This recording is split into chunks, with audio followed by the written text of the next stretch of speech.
So my uncle used to be a missionary in Costa Rica and Nicaragua. And while he was down there, he contracted shingles. He had his boat stolen by the Nicaraguan government.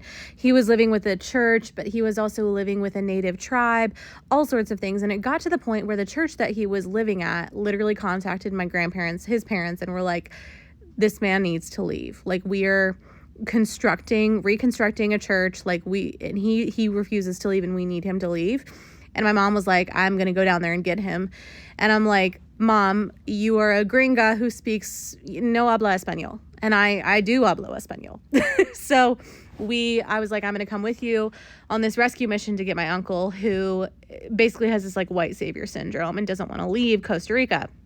And so I take time off work. We buy last minute flights down to Costa Rica. And I'm like, okay, Mom, so how are we going to approach this? Like, what do you think? What are you going to do? And my mom is like, well, we're going to go to the church, and like when we find him, like I'm just going to be like, you need to come home. Like, these people are asking you to leave and you won't leave and blah, blah, blah. I'm like, whoa, okay. And by the way, like I booked the flights, I booked the Airbnb, I booked the rental car. Like I'd done like a lot of the labor for this trip, which I was fine with because I travel a lot. But like when my mom said that, I was like, girl, like we can't go in guns blazing. Like if we go in guns blazing, that man is not going to listen to us. He is not going to come back to America because he already does not want to come home. So I'm like, we just got to like approach it with curiosity. I have since realized that like my mom, God bless her, we have a great and a very healthy relationship now, but she's like not the most well-regulated person. I just like didn't know that when I was younger because I also wasn't the most well-regulated person. But anyway, so we go to Costa Rica and we have this like beautiful Airbnb in the jungle. It's amazing. There's like monkeys and there's, oh crap, what are those birds? Toucans? Anyway. And we go to this church, which is like in very rural Costa Rica. Like not a lot of people speak English in this area that we go to, which I'm like, I'm so glad that I came. And I'm like asking around like where my uncle is, like what's he doing? You know, where is he? They point to this little kind of hut almost behind the church. And my uncle is like low-key a hoarder. Like he's low-key a hoarder. So I'm like, I'm not going in there. I'm not going in because I already know it's going to stress me the fuck out. On the outside, though, I can already see like cluttered stuff everywhere, all this stuff. And so we knock on the door and he didn't know we were coming. Like this was a total shock to him. And so we knock on the door and he comes out and he's like, oh, you know. And so we just like start visiting. And we're like, hey, surprise, we're here to see you. We start visiting. We like walk around this town. There's like this beautiful river in the middle of town. We take him to breakfast, all these things. And we're like, look, buddy, like you got to come home. Like it's time to come home. You know what I mean?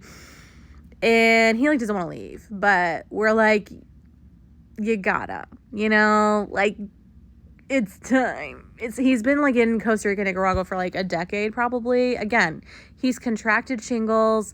He has had his boat stolen. He has been detained and tortured by the Nicaraguan government. And he's like, the church is like, this white man needs to leave. So we convince him like he needs to leave, but we have a few extra days. So my mom and I take him and we go to like this like water park in Costa Rica. What's it called? Like the hot springs. Oh, that's what it is. It's hot springs. So we do that and we let him stay.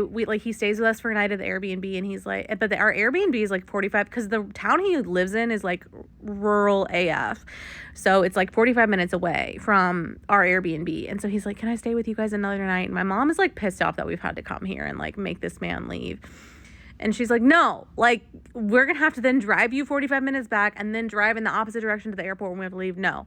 Anyway, he didn't leave with us, but we did buy his ticket for him while he was down there. And we were like, you are leaving in a month. And he left. Anyway, he's been stateside for several years now, but he would very much like to go back to Costa Rica and is trying to like fundraise for like a mission trip for him, just him to go. And my mom is like, that man should not be going back to Costa Rica. And I'm like, he's an adult. And if people want to donate to him going to Costa Rica on a mission trip, that's their money. And that's his decision. But I certainly am not going on a rescue mission again. So, anyway, my friend told me that was a really crazy story when I told her one time. So, thought I would share it here. Oh my God, I also remembered that there was an earthquake. So I don't drink anymore because I'm chronically ill and it really fucks me up like bad. But my mom and I at the time we loved to share a bottle of wine. My mom still loves a bottle of wine. Anyway, and so she bought a bottle of wine. So we like are drinking wine the first night in the Airbnb, because we get there, we like go to the Airbnb and we're like, we're going to go get him tomorrow, because it was like a long travel day. And so we're like splitting a bottle of wine, blah, blah, blah. Then I like go to my room and I'm like laying down, looking at the ceiling, like getting ready to like get ready for bed, you know? And all of a sudden I like feel like the earth is shaking. Basically, I'm like, this is an earthquake. It's an earthquake. Like I'm laying flat in bed and it's like everything is moving. I've never experienced an earthquake before. Like I've only lived like on the East Coast and the Midwest. So like I've never really been in areas where they've happened. And so like I go out to my mom, I'm like, Mom, that was an earthquake. Like, did you feel it? She's like, girl, you're just drunk. Like, I didn't feel anything. What are you talking about? Well, sure enough, the next day my mom like wakes me up and she's like, I just checked the news and there was an earthquake last night. I was like, who's drunk now, bitch? You're the one who didn't feel it. So yeah, it was a really weird trip. I did end up taking my husband to Costa Rica like a year later because I really wanted to like actually experience Costa Rica. I mean, even though I had a lovely time and like had lots of empanadas and like all that fun stuff, but wow, I feel like I was just kind of pulling like a Cameron Diaz, being like Filipinos, you know. But whatever. All that to say, crazy fun story for me.